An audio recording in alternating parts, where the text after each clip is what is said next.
Okay, this is the exam review for Math 1100. First exam, we're starting with section 1.5, evaluating limits. So question 1, knowing that we have a rational function here and that we need to evaluate this limit directly, that means we plug this value -3 in for all the x's. It's always a good idea to factor if it can factor. So I'm going to rewrite this problem and factor the denominator, because you want to make sure that you're not going to divide by 0.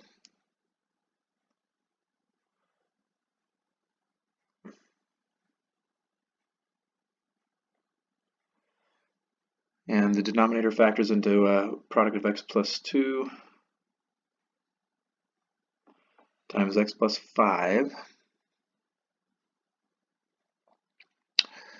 So if we directly substituted -3 in for all of these x's here, here, and here, it doesn't look like we'd be dividing by 0, so our expression is still going to be defined. So we just need to evaluate each x as a -3. So here in the numerator, -3 minus 7 is -10. In the denominator, if you plug in a -3 here, -3 minus 2 is -1. If we plug in the -3 here to that x, -3 plus 5 is 2. So we have -10 divided by -2, which is +5. Question 2, going to approach it a similar way. Limit as x approaches -3. I'm going to factor the denominator.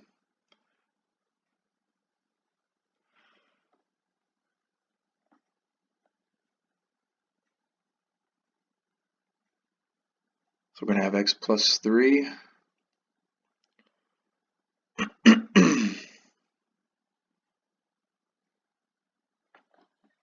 and x minus 1. Now if we tried direct substitution right off the bat, we would notice, alright, if we plugged in the -3 right there to that x, we'd have -3 plus 3, which is 0. We can't divide by 0. But we also notice that we have a common factor in the numerator and the denominator, which can factor out. So the problem turns into the limit as x approaches -3 of 1 over x minus 1. And we can now plug in a -3 into that x right there. -3 subtract 1 is -4. So this turns into -1/4.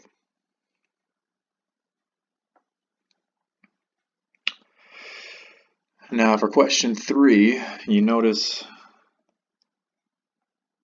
right here we're taking a one-sided limit, and the plus sign means we're coming x approaches 2 from the right side or from the positive direction. And that's important because the type of graph we have is a piecewise function.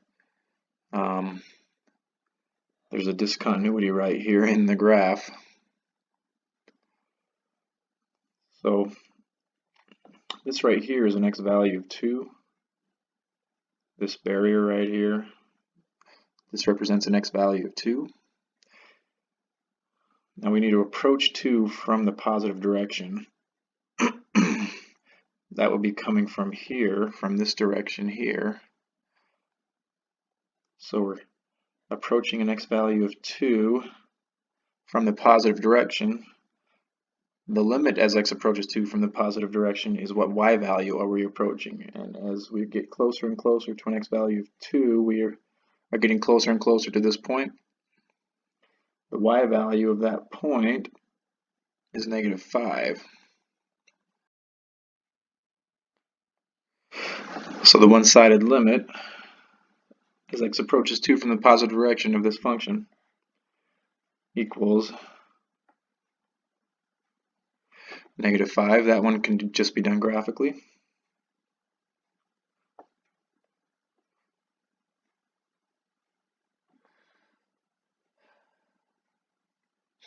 So question number 4 is from section 1.6, where we talked about continuity. Okay. This type of function, a rational function, often has vertical asymptotes. A vertical asymptote would be discontinuity because it separates a graph into a right and a left side. These vertical asymptotes would occur anytime the numerator is equal to 0. So 3x plus 9 would equal 0 when x equals -3. So when x equals -3, if we were to graph this f of x function here, when x equals -3, we'd have a vertical asymptote. So what that means is we don't want this to happen. We don't want x to equal -3. So right now we have a discontinuity at -3, which means it's continuous everywhere else. So we want to find the intervals where the function is continuous. So if it's only discontinuous at x equals -3, then it's continuous everywhere else. So continuous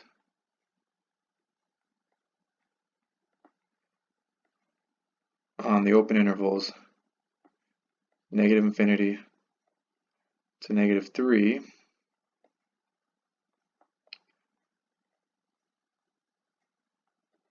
and -3 to infinity. And then it says identify the conditions of continuity that are not satisfied. Remember, there were 3 conditions of continuity. The first condition was for a function to be continuous at a value c, f of c has to be defined. So if we're saying it's discontinuous at x equals -3, it's because f of -3 isn't defined. So conditions of continuity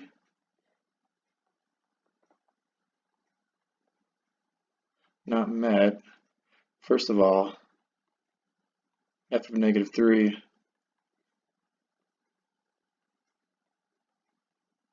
is not defined. Okay. The second condition of continuity, which also in this case isn't met, is the limit as x approaches, in this case, -3. The limit as x approaches -3 of f of x also doesn't exist.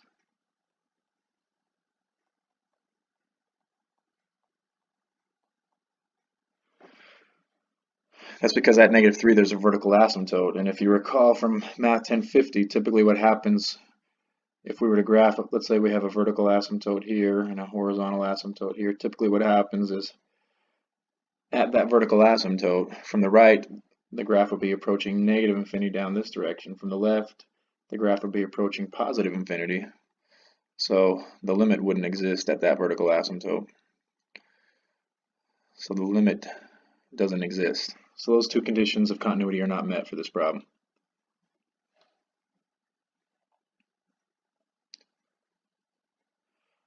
Okay, question 5 is first section of chapter 2.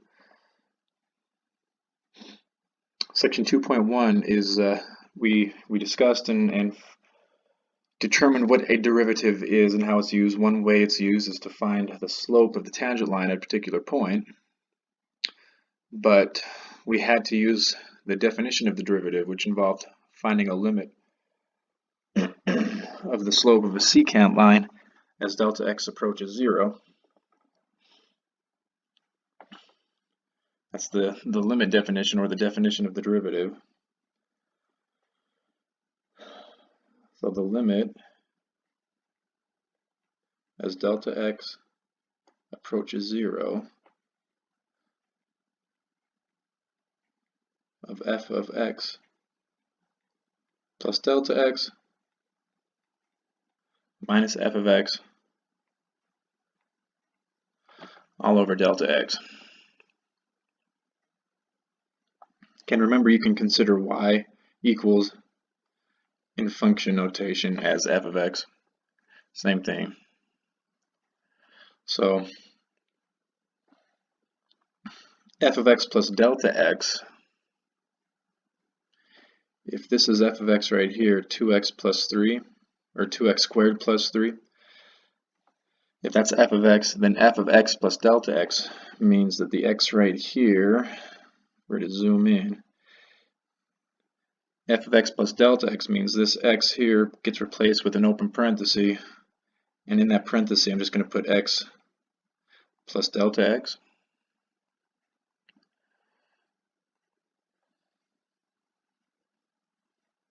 So that's how I'm going to start.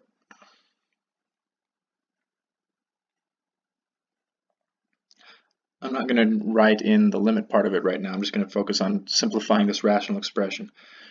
So 2x squared plus 3 is going to be 2 parenthesis squared plus 3. And inside that parenthesis, like I said, I'm going to put x plus delta x. So this expression right here, that's f of x plus delta x. Now I need to subtract f of x. I'm working on this piece now, subtract f of x. All that means is I need to subtract the original function. So subtract, and then the original function was 2x squared plus 3. A lot of students forget to subtract that function using a parenthesis. If you don't use a parenthesis, then you're not subtracting the entire function. And then in the denominator, it's simply delta x. Now we need to continue simplifying.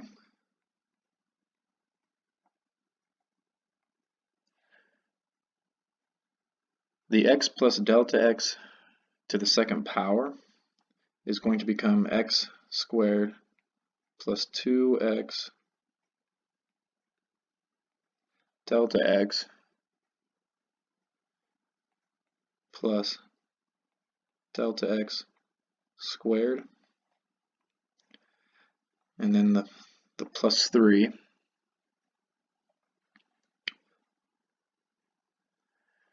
and then here I'm going to subtract. I'm just going to distribute that minus sign into the parenthesis. So we're going to have a subtract 2x squared and subtract 3 all over delta x. Now this expression here I'm going to cross out, and above it I'm going to write an expression where I've distributed the 2. So it's going to become 2x squared plus 4x delta x plus 2 delta x squared plus 3 minus 2x squared minus 3. Plus 3 minus 3 cancel out. Negative 2x squared, positive 2x squared cancel out. So what I'm left with is this expression here in the numerator, 4x delta x plus 2 delta x squared. And then I've got this term here in the denominator, just a delta x. Now, if you notice every term in the numerator, 4x delta x plus 2 delta x squared, each term has a delta x as a common factor. So I'm going to factor out a delta x from these terms in the numerator here. That's going to leave a 4x plus 2 delta x. And then I still have that delta x in the denominator. Now I'm going to write the limit back in. The limit as delta x approaches 0 of this expression here. Now I need to continue simplifying. The reason being is I can't plug in a 0 for delta x yet because I'd be dividing by 0. And that's the reason I factored out this delta x right here, because I can cancel that delta x with the delta x in the denominator. So the problem just turns into the limit as delta x approaches 0 of 4x plus 2 delta x. And now when this delta x here becomes 0, then 2 times 0 is 0.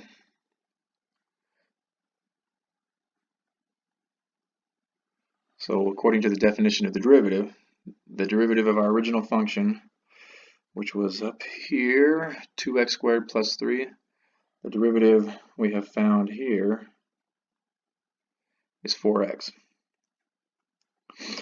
Now remember, the derivative is nothing more than a function that's going to tell you the slope of the tangent line at a particular x value. So that's where this next part, find the slope of the tangent line at the point 2, 11. So we need to use this x value and plug it in to that derivative, 4x, right there. Okay. So at x equals 2,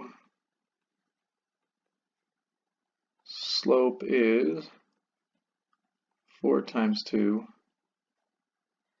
or 8.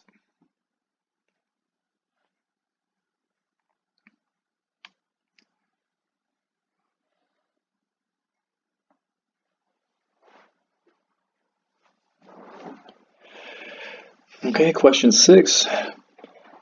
Section 2.2, still talking about rules of differentiation, finding derivatives. But we don't have to use the definition of the derivative anymore. We can start using the rules, like the simple power rule is what we talked about, particularly in section 2.2. Often, though, that requires that we rewrite a problem, especially when the function has a radical. Radicals and derivatives, remember, don't mix too well. So first thing I would do is rewrite f of x using rational exponents. So instead of 3 times the 5th root of x squared, it's going to be 3 times x to a power of 2/5. Now we can use the simple power rule, which remember states this exponent is going to move down in front and multiply the coefficient. So it's going to become 2/5 times 3.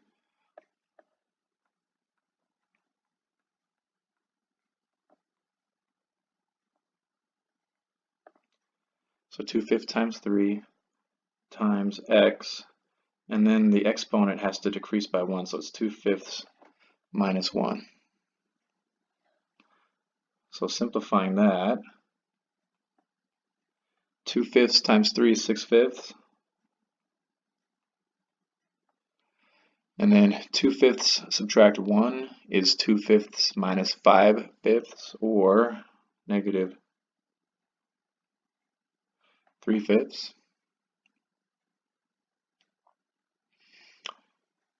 Okay, and technically speaking, if we started in radical form, then we would want our answer to be in radical form.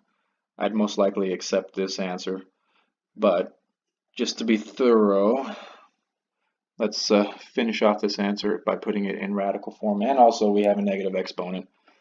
So the negative exponent here, the negative 3/5, means that this term, x to the negative 3/5, this term here is going to hop down to the denominator with that 5.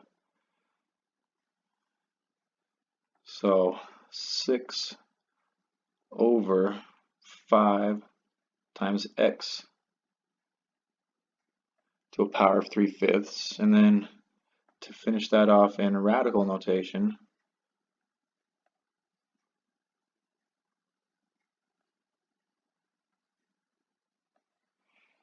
it'd be 6 divided by 5 times the 5th root of x cubed.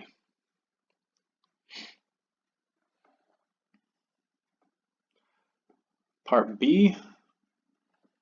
At this point in the discussions, we hadn't talked about the quotient rule. So we, at that point in section 2.2, wouldn't have known how to take a derivative of a rational expression like 3 divided by x to the 5th. So again, this would have required a rewrite of the function f of x equals 3 times x to the negative fifth power. And like on part A, we can use the simple power rule now. The derivative of f, or f prime of x, this negative 5 exponent is going to move in front of the function to multiply the coefficient. So negative 5 times 3 times x. And then the exponent negative 5 is going to decrease by 1. So we get negative 15x to the negative 6. And with this negative exponent, we can turn it into a positive exponent by moving that term, x to the negative 6, underneath the coefficient, so down to the denominator. That's going to be negative 15 over x to the 6th power.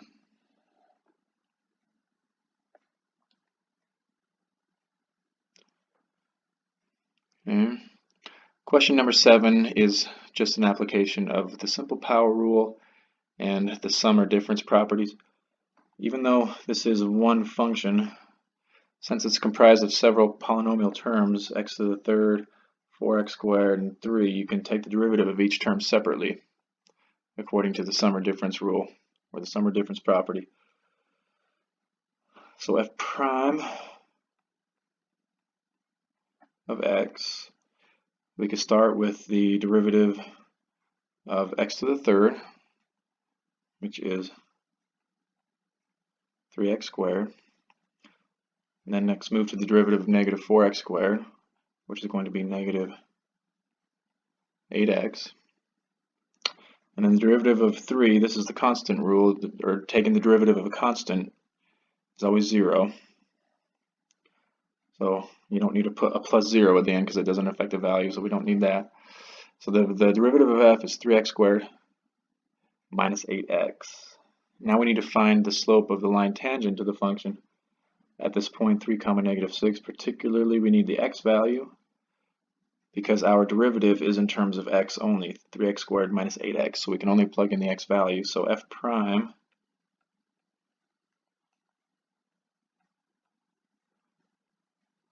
of 3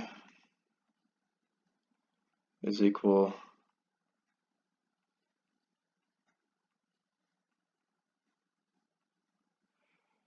to 3 times 3 squared minus 8 times 3. So this is 3 times 9 minus 24. 27 minus 24 is 3.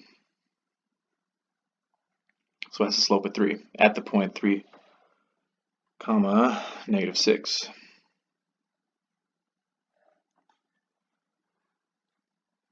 Section 2.3, we talked about some applications of finding a derivative. One of those was the position and the velocity of a falling object. So a ball is thrown upward from a 300-foot building with an initial velocity of 24 feet per second. So first thing we're going to want to do is write the position function. If you remember from the homework, sometimes the position function was given to you, sometimes you had to create the position function. In this case, we need to create it. The position function, the position s at any given time t is equal to negative 16 t squared. Remember, that was the effect of gravity, plus the initial velocity times t, plus the initial height. So our position function is going to be negative 16t squared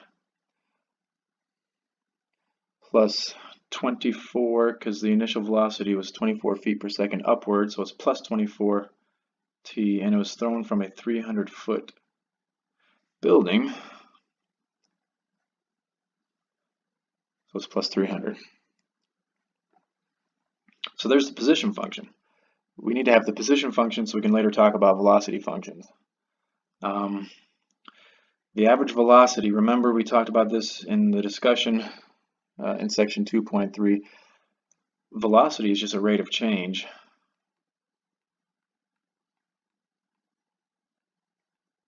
That's all velocity is. So when it says find average velocity, you're trying to find the average rate of change.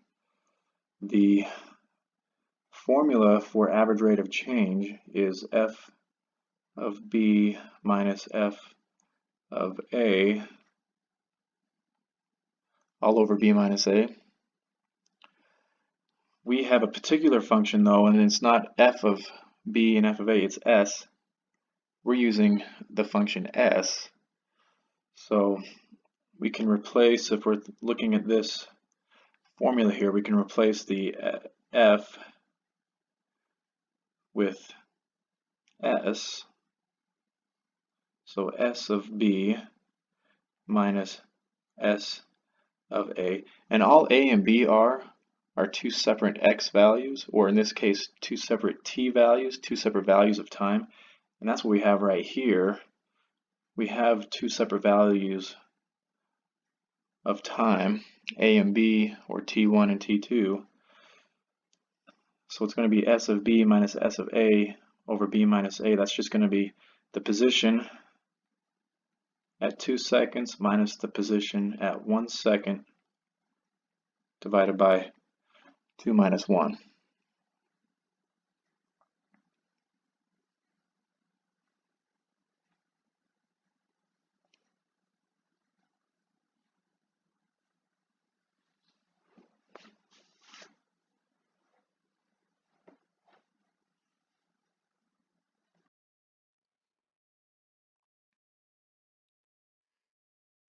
As we pull our calculator up here, the position at 2 seconds, all we got to do is plug in a 2 into our position function. Okay, so a 2 for this t and a 2 for that t. So 2 squared is 4. 4 times 16. It's going to be 64. Negative 64 rather. 24 times 2 is going to be 48. So 48 minus 64.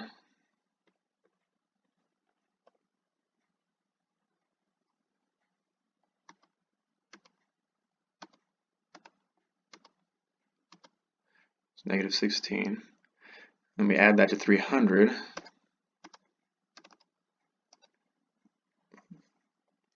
So the position of this object after 2 seconds is 284 feet. Now we subtract the position at 1 second, s of 1. So now we have to plug in a 1 for all of these t's here and here. No, there's no t there. So t squared is 1 times negative 16 is negative 16. Negative 16 plus 24 is 8, and then 8 plus 300 is 308.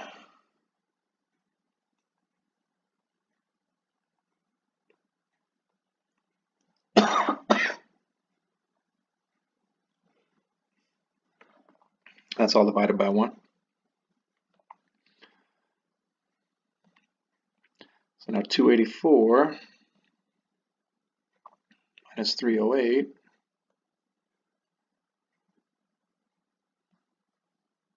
let's try that again. 284 minus 308 equals negative 24. That's going to be in feet per second. Now what this is saying is between 1 second and 2 seconds of this ball falling, or whatever this object is, a ball looks like, between 1 second and 2 seconds, the velocity, the average velocity is negative 24 feet per second. Now obviously between 1 second and 2 seconds the velocity is changing. If we calculated all the velocities between 1 second and 2 seconds and averaged them out, the average velocity will be negative 24 feet per second. The instantaneous velocity is something different. Instantaneous velocity is v of t. It's not an average velocity, it's not an average rate of change. V of t is equal to the derivative of the position function. So in this case, it's going to be negative 32t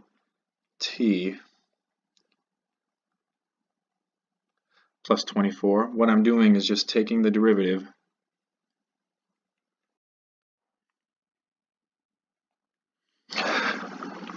of the position function here. So the negative 32t comes from 2 times negative 16 and then decreasing the exponent by 1. And then the 24 comes from the derivative of 24t, which is just 24. Now the instantaneous velocity, specifically at time t equals 2, is going to be negative 32 times 2 plus 24. It's negative 64 plus 24.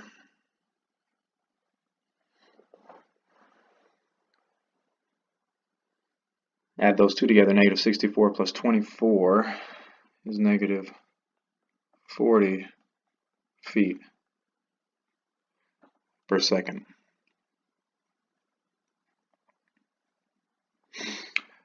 Now, part C, how long will it take the ball to hit the ground? How long will it take is a question of time. How long will it take means we're trying to find a measurement of time. So we need to solve an equation for t. But which equation? Do we solve the velocity equation for t? Do we solve the position function? How long will it take for the ball to hit the ground? It's not asking anything about how quickly the ball is moving. It's asking how long will it take for the ball's position to be at ground level. For the ball to hit the ground, the position has to be at ground level. Ground level is 0. So how long will it take for the position to equal 0? So when will S of t equal 0?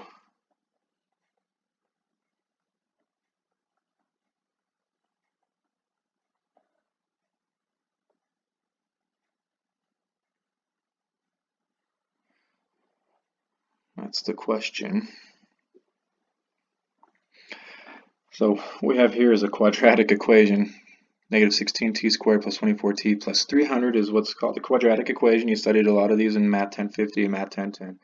There are a couple of ways you can solve a quadratic equation. One of them is by factoring, one of them is by the quadratic formula,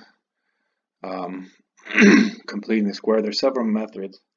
This one's going to have to be solved by using the quadratic formula. T equals, and usually it's x equals, but in this case it's t because we have a t instead of an x. T equals the opposite of b plus or minus the square root of b squared minus 4ac all over 2a. And the values of a, b, and c come straight from the coefficients here in this quadratic equation. Now one thing I am going to do with this quadratic equation is factor out a common factor between 16, 24, and 300. The common factor, I believe, is 4. Let me just double check. I can divide 300 divided by 4. Okay. So if I factor out a 4,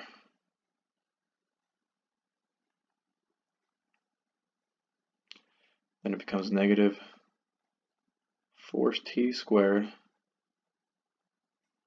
plus 6t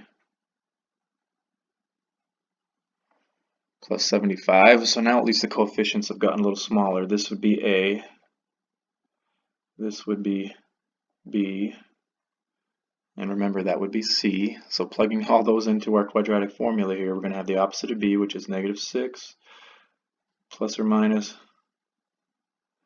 the square root of b squared, or 6 squared, which is 36 minus 4 times a, which is negative 4 times c, which is 75, all over 2a, which is 2 times negative 4, or negative 8, when you're solving a quadratic equation using the quadratic formula, first thing you're going to want to do is simplify that expression underneath the square root. That's called the discriminant. So it's 36 minus 4 times negative 4 times 75. So I'm going to go ahead and work on that. 4 times 4 times 75. That's 16 times 75. Get my calculator out. 16 times 75. That's 1200. You add that to 36, so you get 1236. So this is negative 6 plus or minus the square root of 1236 all over negative 8. Now if you remember from 1050, typically when you solve a quadratic equation you get two solutions. That's why we have this plus or minus here. But in the context of this problem, how long will it take the ball to hit the ground? We don't want two different values of time. We want what's going to end up happening if we were to solve this, we would get a positive answer and a negative answer. It doesn't make sense in the real world or in the context of this problem to have a negative value of time. We just want a positive value of time. So if I think about this, if the denominator is negative 8, I want my numerator to also be negative, because a negative divided by a negative is going to give me a positive value. The square root of 1236, if I were to get my calculator out again, 1236, if we take the square root of that, it's about 35.15. So if I have negative 6 plus 35, that's going to be a positive value.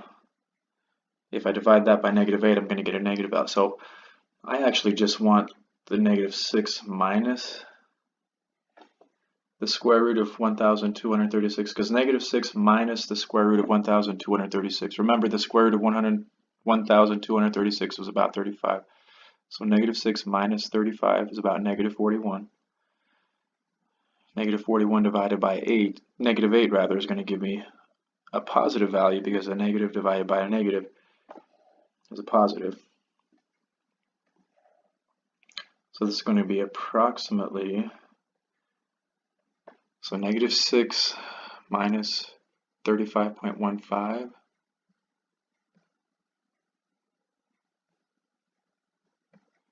is 41.15. And if we divide that by negative 8, we get 5.1446. 5.1446.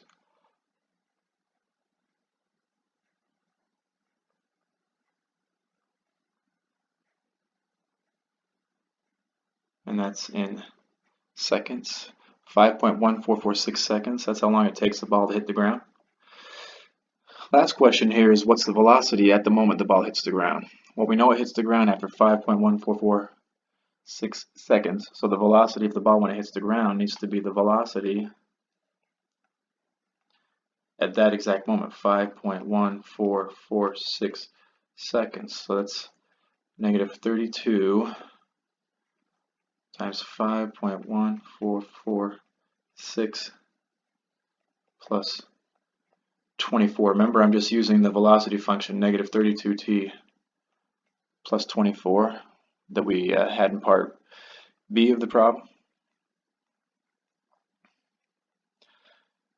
So taking this expression, 5.1446, and multiplying it by negative 32,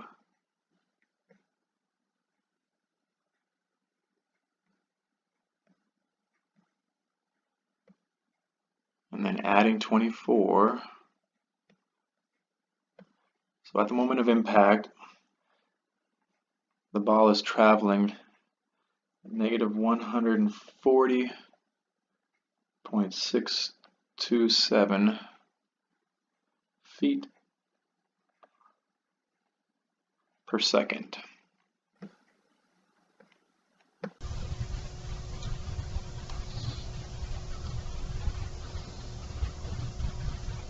So find the additional profit when sales increase from 10 to 11. So we need to take the profit function and find out what the profit was at 10 units and find out what the profit was at 11 units and find the difference.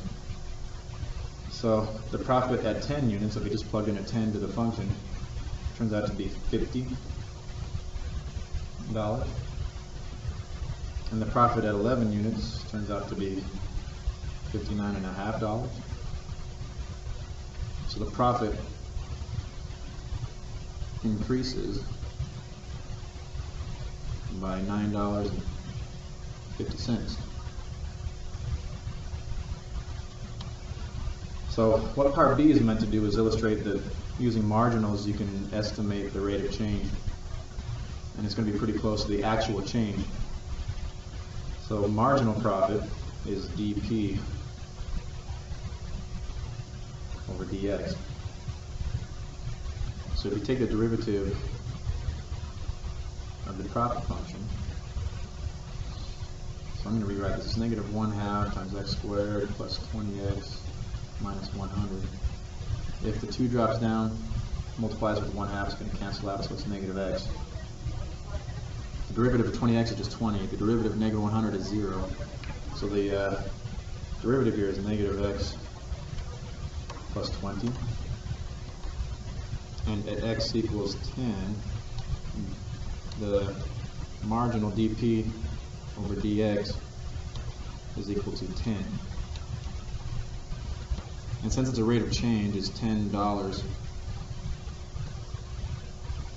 per unit, so what this is describing is it would increase $10 per unit if we increase production or sales. And that's pretty accurate, because when sales increase from 10 to 11 units, that's an increase of 1 unit. The actual increase in profit was $9.50, and this is saying that it's about $10 per unit.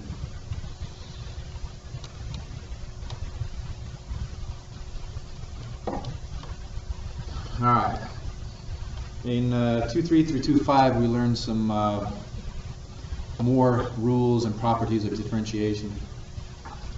This one here, for example, number 10 would be the product rule. So if taking the derivative of the product of two functions, it would be f prime of g, or f prime times g plus f times g prime.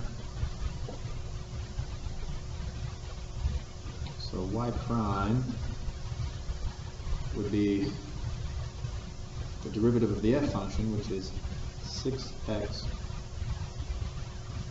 multiplied by the g function, x squared minus 2x, and we add the f function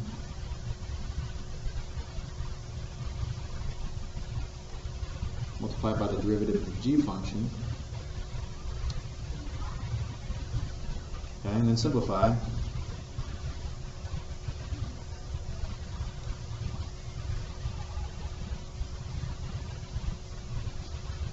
Actually, I got this part wrong. Now I'm looking at it. The derivative of the g function is 2x minus 2. Yeah.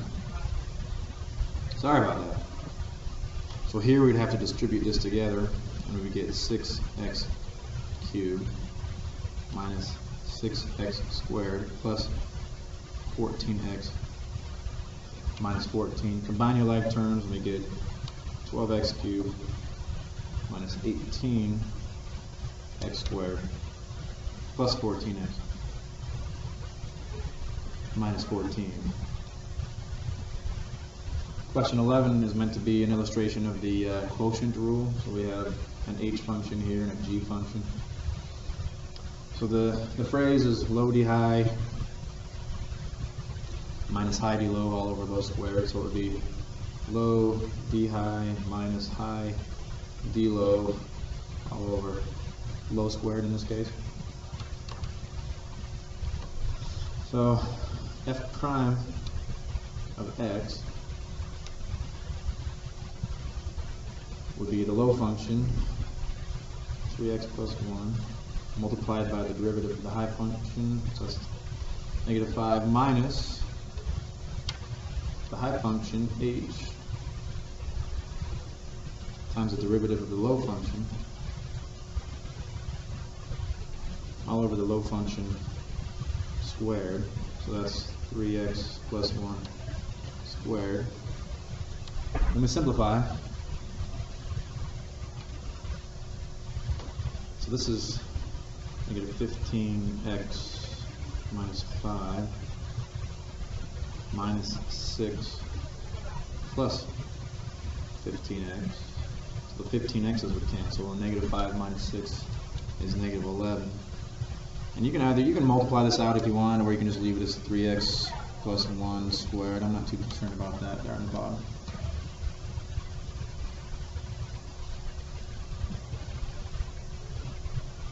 Question 12 is meant to be an illustration of the chain rule, because we have an instance of g of h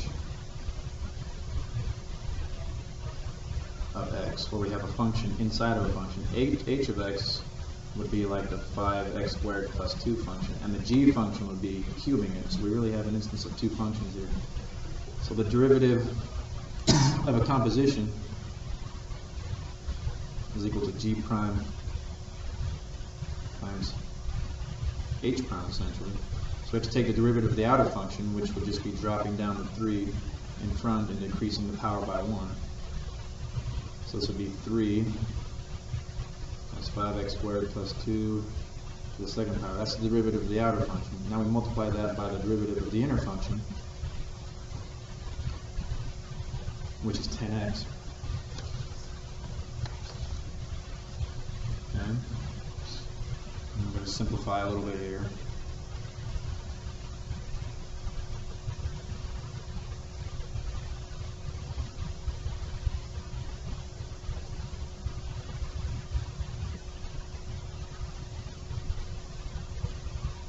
Finally, we get 750 x to the 5th plus 600 x to the 3rd plus 120 x.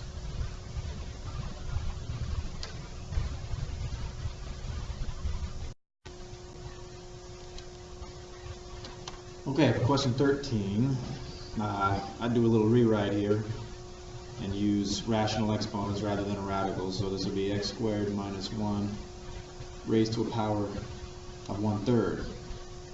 Now to find the derivative is going to be another chain rule. We have an outer function that's something being raised to the 1/3 power. So let's take care of that. We drop down the power and then decrease the power by 1. And then we take the derivative of the inside function, which is 2x. Okay, now we don't want to have negative exponents. So this term right here, x squared minus 1 to the negative 2/3, is going to drop down to the bottom of the fraction along with the 3.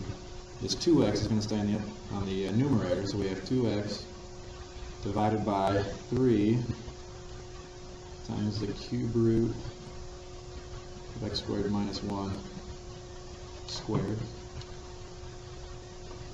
Now you can either write it like that with radicals, or if you just want to keep it with a rational exponent, you can write it as x squared minus 1 raised to the 2/3 power. Either would be fine.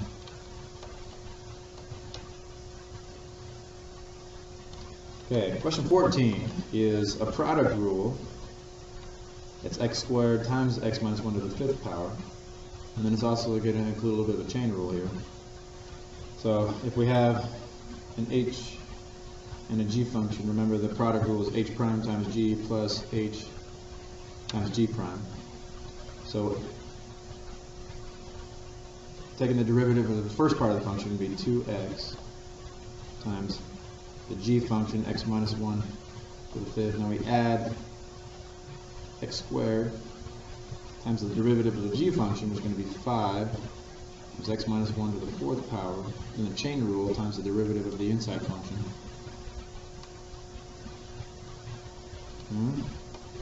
So simplifying here, we get 2x times x minus 1 to the 5th plus 5x squared times x minus 1 to the 4th. Now looking at this term compared to this term, they both have an x in common and an x minus 1 to the 4th power. So factoring out a common factor of x times x minus 1 to the 4th power, if that's factored out of this first term, that's going to leave 2 and then an x minus 1. And then if this is factored out of this, if our common factor is factored out of the second term, that's going to leave a 5x. Okay. And then 2 times the quantity x minus 1, that's just 2x minus 2. Combining like terms inside the parenthesis there, we're going to have x times x minus 1 to the 4th times 7x minus 2.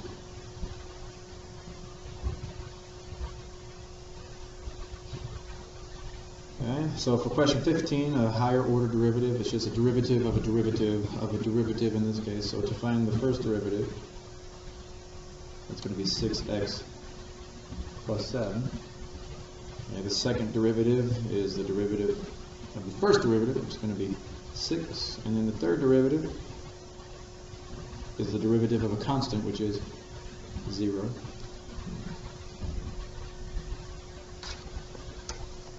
Okay. Question 16. It's still from section 2.6. It's talking about a higher order derivative because we're going to have to find an acceleration function. The position function. So we have a 30-foot platform. That's the initial height, initial velocity of positive 5 feet per second. So the position function is negative 16t squared plus 5t plus 30.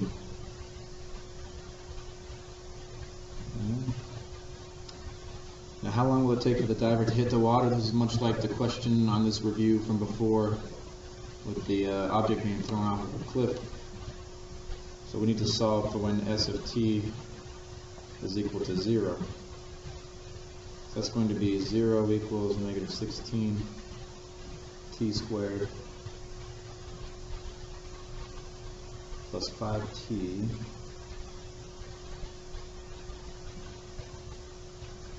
plus 30. So if we do the quadratic formula, this doesn't factor, so we're going to have to do the quadratic formula. T is going to equal negative 5 plus or minus the square root of 1,945 all over 2 times a. Now, just like before, it's not going to make sense to have a plus and a minus. This is a value of time, which has to be positive in this situation. And because we're dividing by negative 32, that means our numerator has to be negative. So I'm going to take the negative 5 minus the square root of 1945 over negative 32. This is going to turn out to be a positive value. And this is when the diver hits the water. This is how long it takes. Now, the diver's velocity at impact. The velocity function is the derivative of the position function. So that's going to be negative 32t plus 5. So the velocity at impact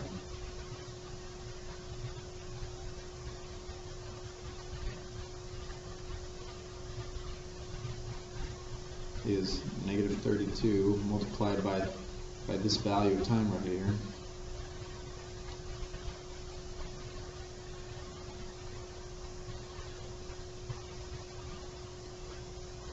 Plus 5.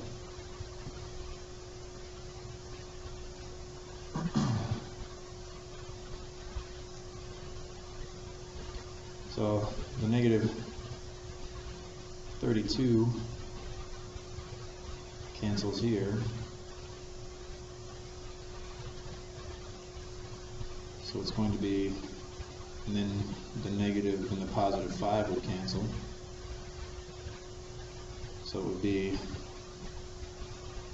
negative 1,945 feet per second. And again, it makes sense that the velocity is negative because the diver is traveling towards the water. Now the diver's acceleration is the derivative of the velocity. That's going to be equal to negative 32 feet per second squared.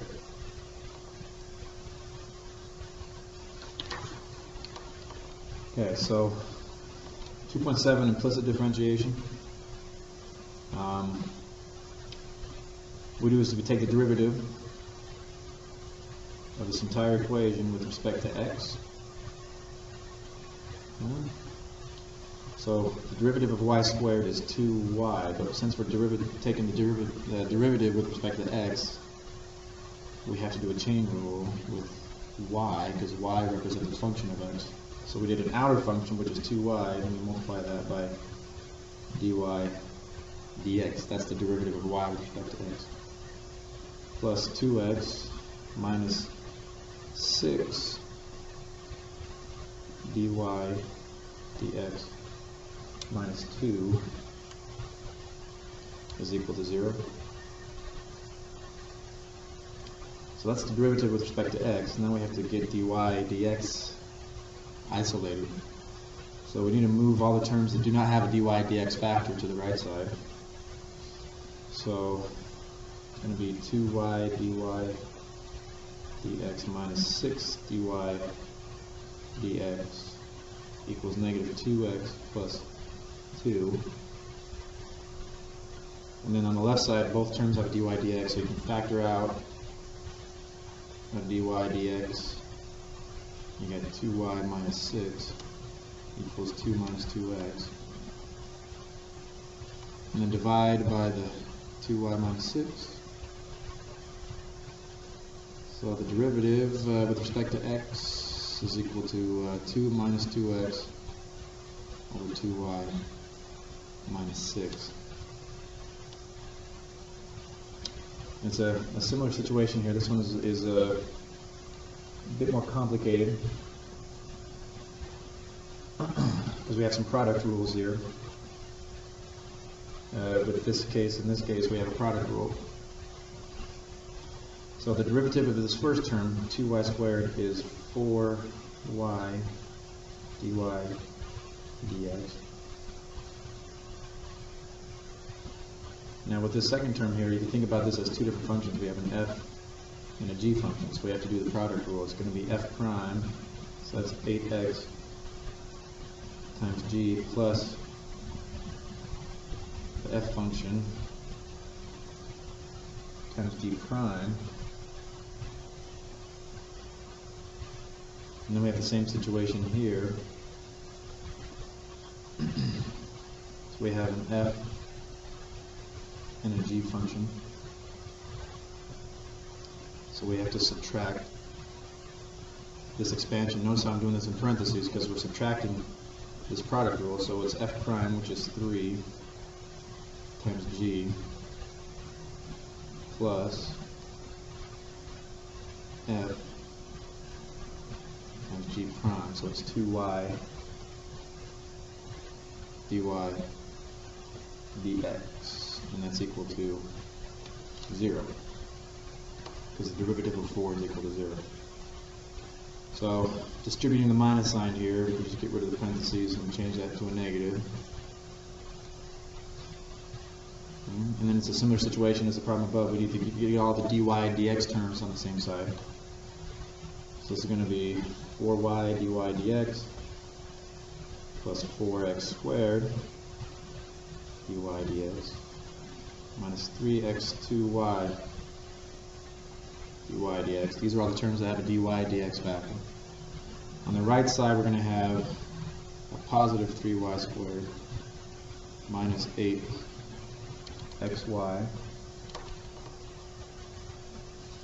And then we factor out a dy dx. We're going to have 4y plus 4x squared minus 3x2y equals 3y squared minus 8xy. And then dividing by this term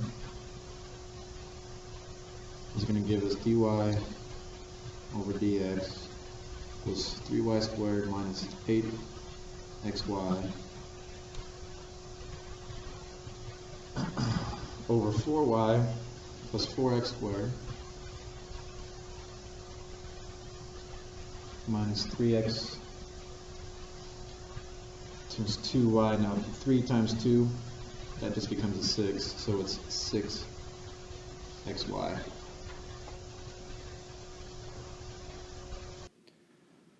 Okay, question 19. This comes from section 2.8, related rates.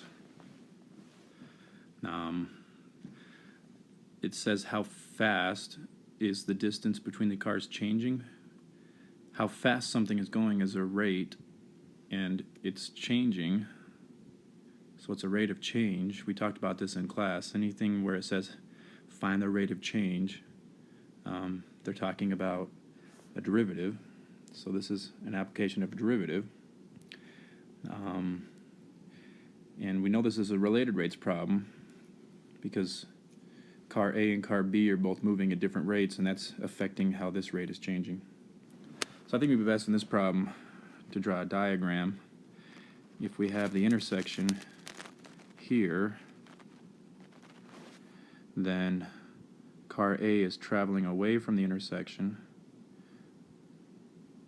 So I'm going to say that dA, that's the rate of change of car A, dA over dt equals 20. Car B is traveling towards the intersection. So I'm going to say that dB over dt equals negative 60 miles per hour. Remember, when we talked about velocity, it can be positive or negative. If it's traveling towards the point of reference, then it's negative. Traveling away is positive. So car A has positive velocity, car B has negative velocity. Now, this distance right here, let me do that in a dotted line, that's the distance between the cars. And that distance is changing because this distance is getting smaller, this distance is getting longer, so that's going to change this hypotenuse of this right triangle. So we need to figure out how fast that distance is changing. So we're going to call that dc dt. We need to find, so if we call this A, B, actually, I got that backwards. This is going to be A here, this is going to be B, and that's going to be C. We need to find dc over dt when A equals 15 and it says B is 20. So since we have a right triangle, we need to know all three sides of the triangle. At the moment when car A is 15 miles from the intersection and at the moment car B is 20 miles from the intersection, what's the distance between them? That would be C. So we need to use A squared plus B squared equals C squared to find the value of C. So 15 squared plus 20 squared equals C squared. 15 squared is 225. 20 squared is 400. So now I'm going to add that together and take a square root. So let's see, 225 plus 400 is 625. And if we take the square root of that, square root of 625 is 25.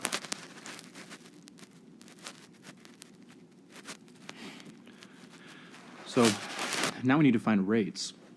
So if we go back to A squared plus B squared equals C squared and take the derivative with respect to time, this is implicit differentiation because we're taking the derivative with respect to time, but the variables aren't the same.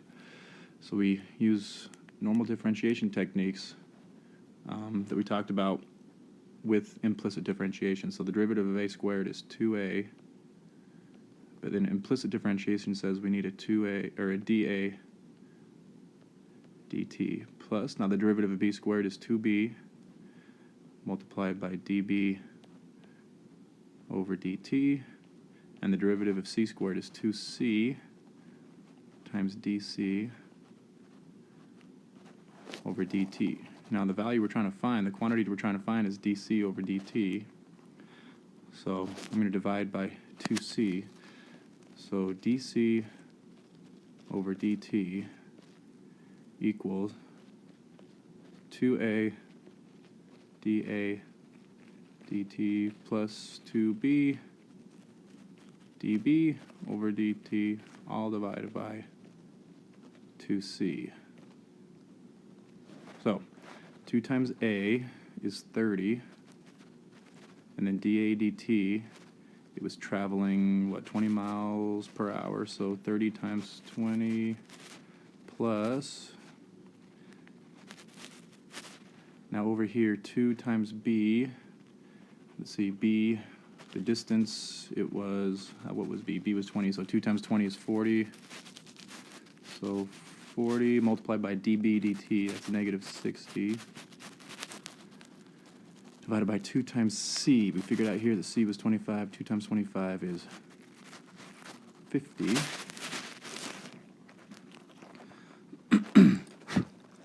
So, let's see. 30 times 20. And then we got to do 40 times negative 60.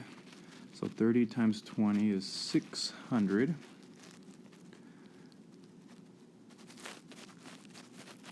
And then 40 times negative 60 is negative 24. Let's see. Actually, wait a minute. 40 times negative 60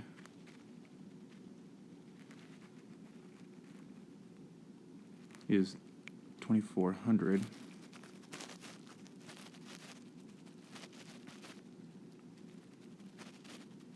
It's not going to fit there. Let's try this again. 600 minus 2400, there we go, and then divided by 50. So 600 minus 2400 is negative 1800.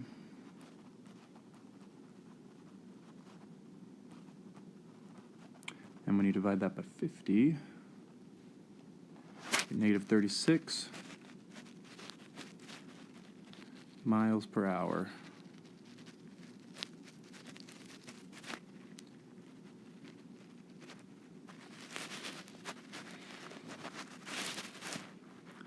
All right, number 20,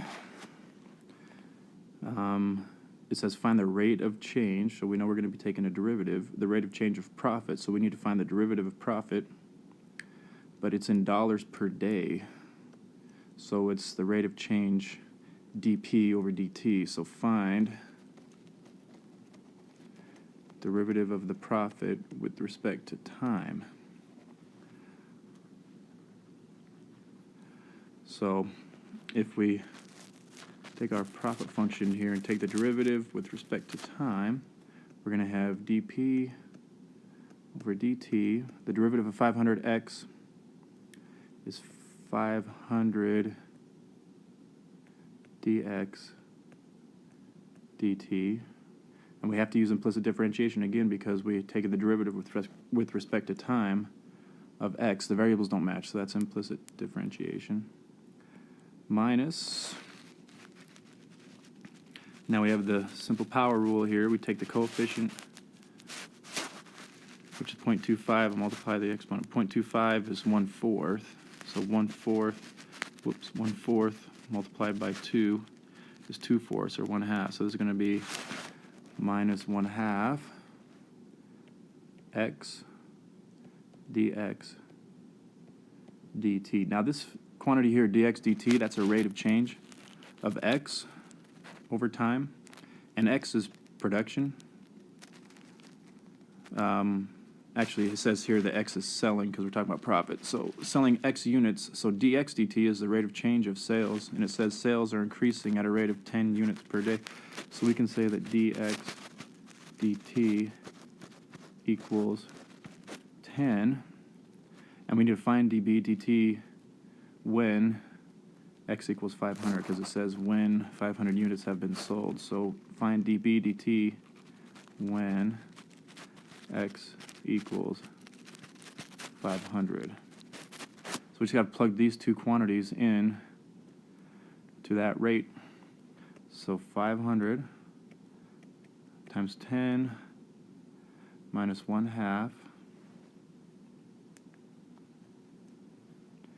then x is 500, and dx dt is 10. So 500 times 10, that's 5,000. Half of 500 is 250 multiplied by 10. So 5,000 subtract 2,500 equals 2,500, and it's in dollars per day. So $2,500 per day.